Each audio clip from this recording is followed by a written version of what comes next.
একজন member of the parliament কয়েকদিন আগে সংসদ ভবনে বলছে মোল্লাতন্ত্র। কি বলছে?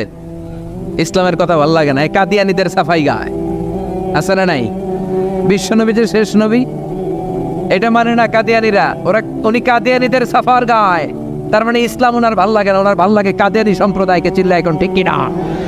বিশ্বনবীরে বলেছে কবি, ওনারে বলেছে গণক, ওনারে বলেছে জাদুকর, ওনারে বলেছে পাগল, ওনারে বলে লেস কাটা।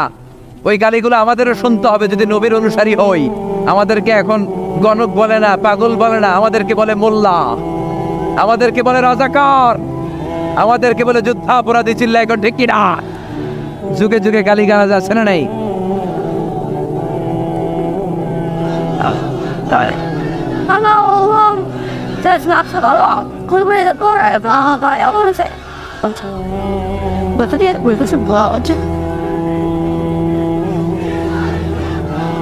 আমাদেরকে যেই ট্যাগই লাগাক না কেন, আল্লাহ বলেন ওয়াসবির, গালি দেখ, মন্দ কথা বলুক, হুমকি ধমকি দেখ, ওয়াসবির, ধৈর্য ধারণ করো, কারণ ইন্নাল্লাহ মাআস, ধৈর্যশীলদের সাথে আল্লাহ রয়েছেন। যারা জমিনের উপর জুলুম করে তাদের জন্য আল্লাহ কোনো সাহায্য পাঠায় না।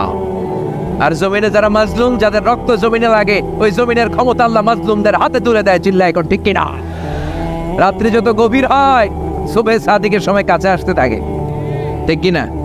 ইসলামের পক্ষের শক্তির উপর আযাব, অত্যাচার, জুলুম, নির্যাতন যত বাড়তে থাকে, ইসলামের বিজয়ের সময় ঘনাতে থাকে। এটা মুমিনের বিশ্বাস, এটা মুমিনের আত্মোপলব্ধি। আল্লাহ বলেন ওয়াসবির আলা মা ইয়াকুলুন, নবী ওরা যা বলে আপনি মন খারাপ করবেন না, আপনি ধৈর্য ধারণ করেন, কারণ ইন্নাল্লাহ মাআস, ধৈর্যশীলদের সাথে থাকে কে? আবার আল্লাহ বললেন ওয়াস্তাঈনু বিস-সাবরি ওয়াস-সালাতি ওয়া ইন্নাহা লাকাবীরাতুন ইল্লা আলাল খাশিঈন। ও নবী, ধৈর্য আর সালাতের মাধ্যমে আপনি আমার কাছে সাহায্য চান। ফাসবির কামা সাবারা উলুল আজমি মিনার রুসুল। ও নবী, আপনার আগে সাইয়েদনা ইব্রাহিম, সাইয়েদনা নূহ,